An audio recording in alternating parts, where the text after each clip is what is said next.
What's going on, guys? Out here in Paris. It's not pronounced Paris, it's pronounced Paris. Also, Barcelona is Barcelona. I learned these things by being out here in Europe.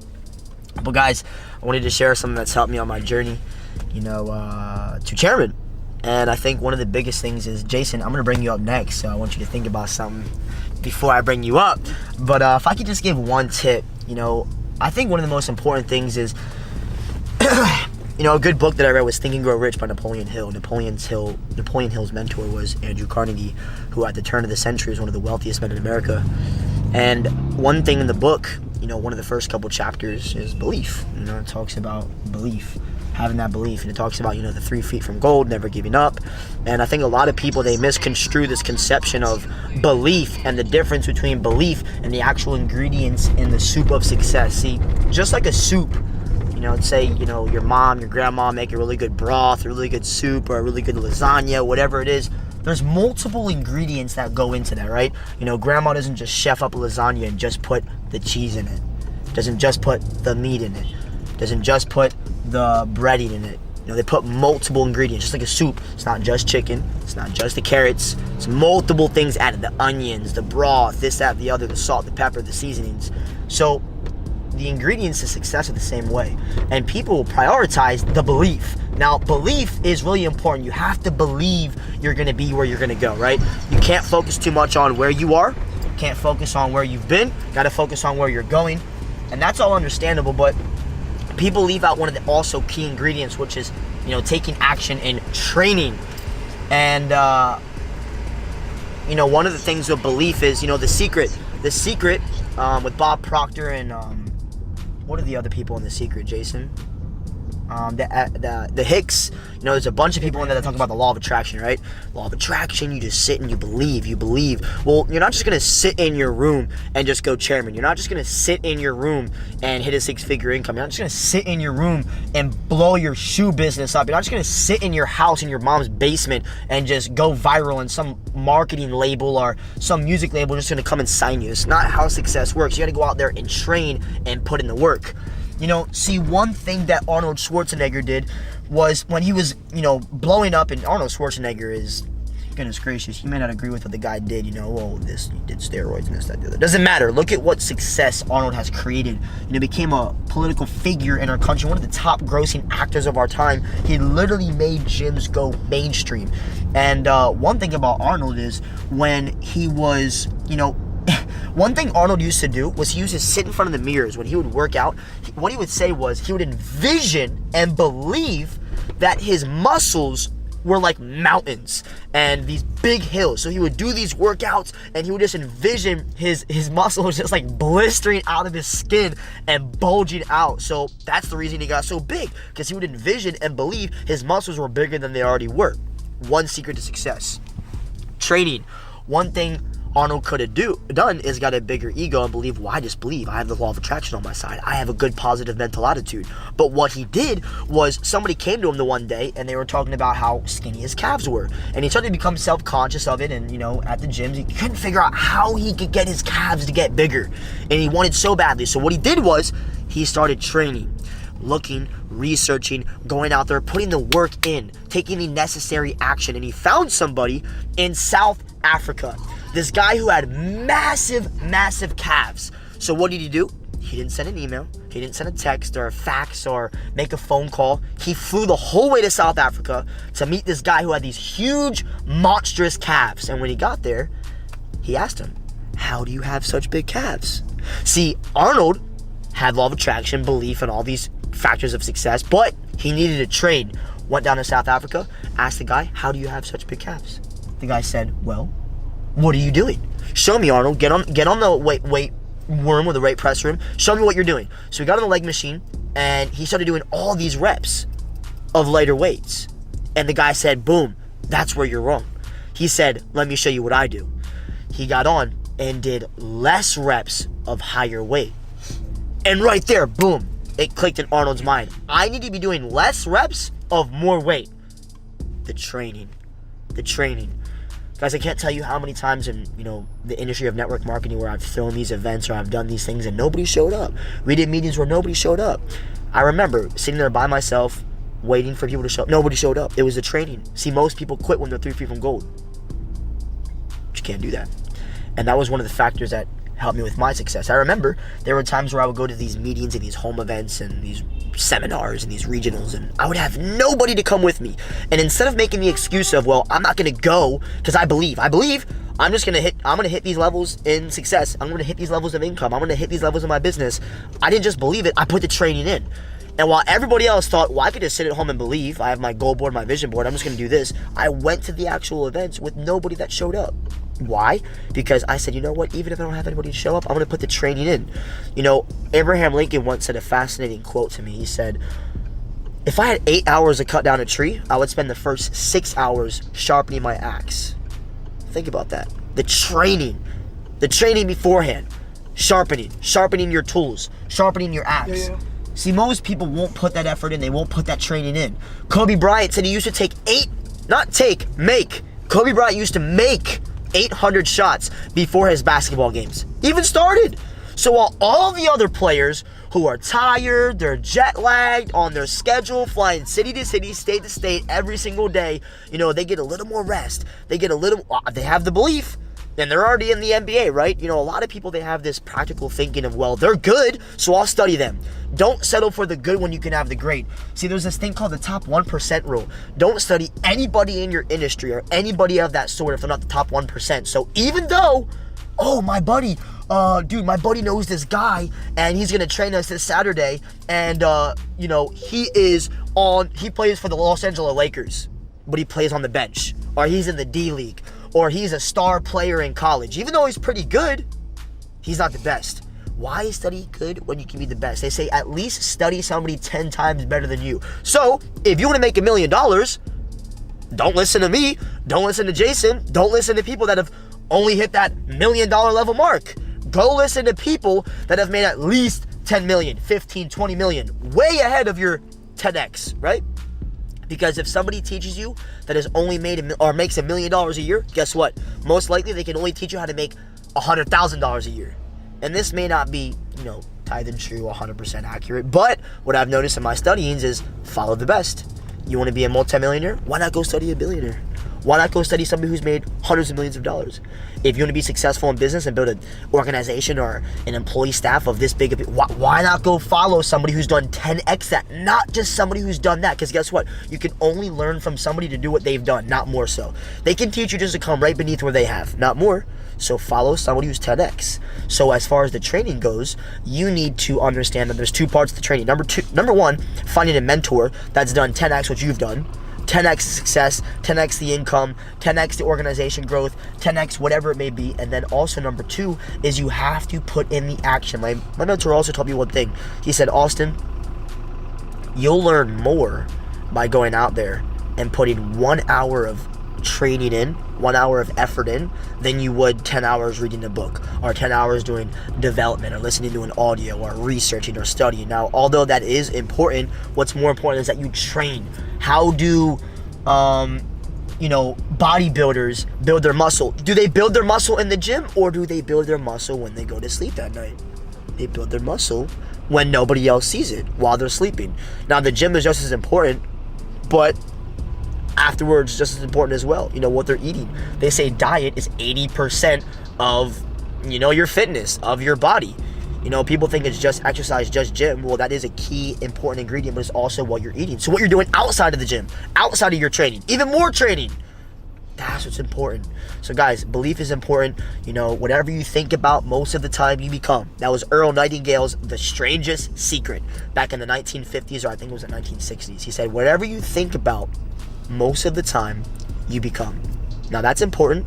Having a positive mental attitude, like attracts like. All energy seeks its equal. So it's important to be positive. It's important to envision where you're going. It's important to have that act as if mentality. You're already the starting quarterback for the New England Patriots. You're already a multi-platinum selling musician. You're already on Channel 100. You're already where you envision yourself. But more importantly than just the belief, just the attitude, just what you think about, because that's pretty damn important. But it's also the training, and people leave this ingredient out. You cannot make a soup with just the chicken. You cannot make a soup with just the carrots. You cannot make a soup with just the onions. You need all of the key ingredients. And guess what? You leave one of them out, doesn't taste the same. Your success won't be the same. So there's multiple ingredients. So people that always ask, what's the one thing that's made you successful? There's no one thing. Now, focusing on one thing is important, but there is no one thing. There's usually multiple key factors and ingredients that attribute to people's success. So that would be my best tip. My biggest tip for somebody looking to go out there and achieve something bigger than themselves is that it's not just the belief level, it's also training, taking action. And guys, let me tell you this, what you practice in private, you'll get praised for in public. It's what you do when nobody else is watching. I can't tell you how many nights that I bet Jason would sit there up till 2 a.m., 3 a.m., long nights, while other people will go out there and party and celebrate. Like Anthony Robbins says, he said, when you fail, you ponder. When you succeed, you party. So while everybody else goes out there on Taco Tuesday, Wasted Wednesday, Thirsty Thursday, they go spend their Friday check, they go out for the weekend, they're out there being a consumer. Jason Brown, he was a producer. Myself, there were so many times late night where I would sit at home and just work while everyone else was either sleeping or watching Netflix or watching the World Series or watching the baseball game or watching the NBA playoffs or watching the Super Bowl. And I'm not saying you can't enjoy life. I'm not saying you got to be that strict and that much of an anal asshole to where you don't focus on anything else and you don't live your life and have fun. But there is no balance on the come up. People always talk about balance, and I understand you got to take care of your body. You got to take care of your health. You got to take care of the other things, but why not live a short period of time in your life? Like most people won't. Most people won't sacrifice. Most people won't give up, going out, meeting up with friends for happy hour. Most people won't give up, watching Netflix and keeping up with the new series. Most people won't give up, watching the playoffs. But the people that do will live the rest of their life like most people can. And that's the key ingredient for a short period of time, being the one who trains. I believe that there was a point in time in my career where there was nobody else working harder than me. Maybe they were working smarter, but what I had control over was how much effort, how much training, how much time and energy I put into my craft. Maybe I wasn't the best, the smartest, the greatest. I wasn't doing it the most efficient or most effective, but I can tell you right now, at one point in time, I said, you know what? I'm gonna work harder than anybody else in the entire world. Not my neighbors, not my friends, not my homies, not my business partners, anybody else in the world. And I'm not saying that to brag or boast. I'm saying it to show you that that was my mindset. That's what I was believing. I needed to not only believe and have vision, because everyone else around me, guys, I read a book called What to Say When You Talk to Yourself, and it says 85% of human thoughts are actually negative. 85%. So what I said is, you know what? I'm going to start thinking positive, believe more, but also put more training in. More training. But with that being said, Jason, do you have any words of advice? How you've been able to go Chairman 1 hundo in the company? Guys, for those of you who don't know watching the video, that is a 6-figure monthly income. And money, again, money is one of the little things of life, not the most important. Money is a good factor in figuring out how successful somebody is, because obviously you bring a lot of value to the marketplace and you help a lot of other people usually if you do it right. But Jason has not only created a $1 million income for himself, but has helped a lot of other people like myself become successful as well. So my business partner, my good friend Jason Brown, what do you have to say for the camera? Damn. Well, I mean, that's going to be a tough act to follow, because so much super valuable information was just condensed into 10 to 12 minutes. And so I think the first piece of advice I would give you is that if you're watching this video, you can learn a very valuable lesson about information absorption by studying that 12-minute excerpt from Austin time and time again, and really taking good thorough notes. Because you got to think, in life, as human beings have evolved and as our world has grown, it's continuously gotten better and faster and smoother from a technological standpoint. Human beings are still having some issues, but as far as the world evolution is concerned, I mean, we've progressed quite a bit, and it's starting to compound. And the reason why is because as generations have passed over from one to the other, individuals, thought leaders, philosophers, whatever you want to call them, psychologists, they've documented this information.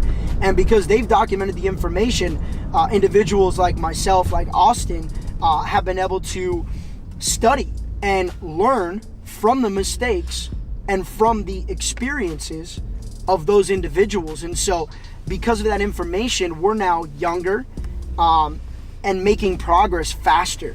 And so you could be watching this video, and age to me doesn't really matter. You know, I see there's never a better time than now to choose, you know, to become disciplined and dedicated and successful. But Austin touched on a bunch of really important things, like, and he hit the nail on the head, the same things that I did, you know, applied to, you know, the last 3 to 4 years where, you know, I was in debt, I was, you know, starving financially, but I was also starving mentally and physically for success, you know, starving mentally for knowledge and wisdom.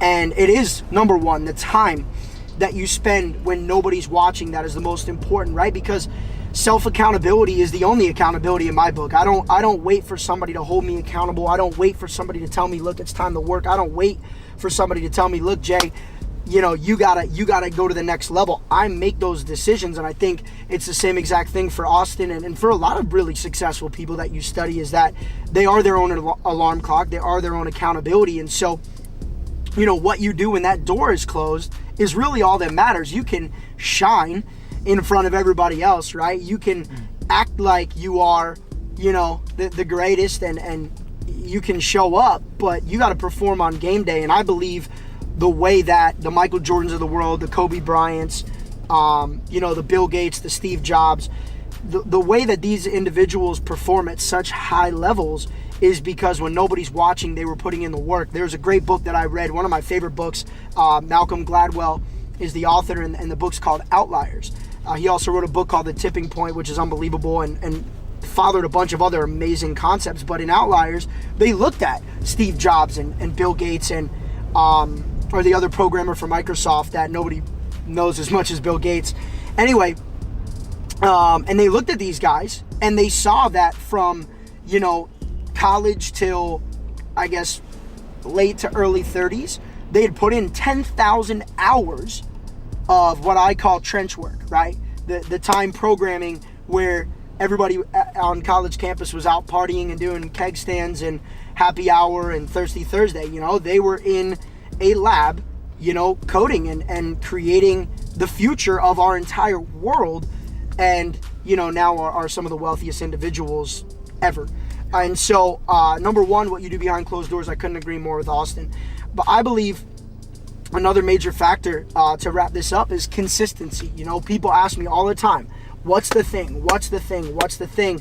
And I'm consistently talking about consistency because it kind of correlates and comes back full circle. I mean, you know, I came into the direct selling, network marketing, you know, personal development space with just a lot of curiosity, a lot of excitement, because I saw people living the life that I desired, but I never knew how to do it, right? Nobody ever gave me a blueprint to have the things that I wanted.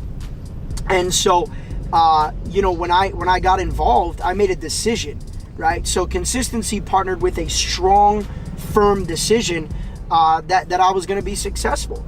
And so I think, you know, if you're out there and you're doing insurance, you want to do real estate, you want to, you know, do e-commerce or direct sales, whatever it may be, you want to be an artist, I think no matter what you want to do, you have to make a firm decision that you're going to do that. You know, if you study like some of the artists like Drake or J. Cole, two of my favorites, you know, you look at Drake, right? And I can't speak exactly for him. I think we'll be able to study him once his days are done, or right now he's in the groove. But if I had to make a guess based off what I know, I would think that he went from, you know, Degrassi star, Wheelchair Jimmy, and, you know, being, you know, ridiculed. And when he dropped, you know, his first mixtape, you know, had some fire on it. But there were still a lot of people from like mixtape to like album one to like features, and, you know, for the first couple years, a lot of people were sitting there waiting for him to go back to Wheelchair Jimmy. Like, you know, is this guy the real deal? And now he's honestly praised at the highest levels of humanity all around the world. I mean, Drake doesn't even do concerts in Miami because there's not a big enough arena. And so, you know, this is how you sculpt your success, is by looking at people who have achieved massive levels. Like Austin said, I'm the same way. I don't study level 2. Yeah, I'm not looking, and it's not that they're bad people or they're not good enough, but I wanna perform at the highest level. So I know that if I'm studying level A, level 1, that even if I fall short, I'm in a strong category. I've achieved a lot of success, but I'm making a decision. And so I think Drake made a decision. Look, I'm going to be one of the greatest of all time. Jay-Z made that same decision. Michael Jordan, Kobe Bryant, LeBron James, they wake up every morning thinking I'm the best, and there's no, it's like it becomes a lifestyle. So decision, habit, lifestyle. And so I would say make a decision and then just be consistent. It'll take about 3 to 5 years to master something, 3 to 5 years to get that 10,000 hours in. And so I always keep in mind that the law of 10,000 hours is what I'm going for, right? If I want to be the best public speaker, I need 10,000 hours. If I want to, be a traditional business guru, I need to put in 10,000 hours. And so if you want to, be the e-commerce, forex trading guru, you want to be a cryptocurrency guru, guys, be ready to put in the 10,000 hours and don't get upset if you don't have the results at hour 1,000, hour 2,000, hour 5,000. And so appreciate the feature. Austin, guys, we're traveling out here in Europe. A year and a half ago, things were, kind of in a flux for both of us. We were both down and out. And in just a year and a half, the fruits of our labor, right? Both of us are in that 3 to 5 year gap where now the fruits of our labor have turned into multiple 6 and 7 figure incomes. And so money is not the motive, but results speak usually through monetary compensation. And so appreciate you. We out. Live like most won't, to live like most can. Let's get it.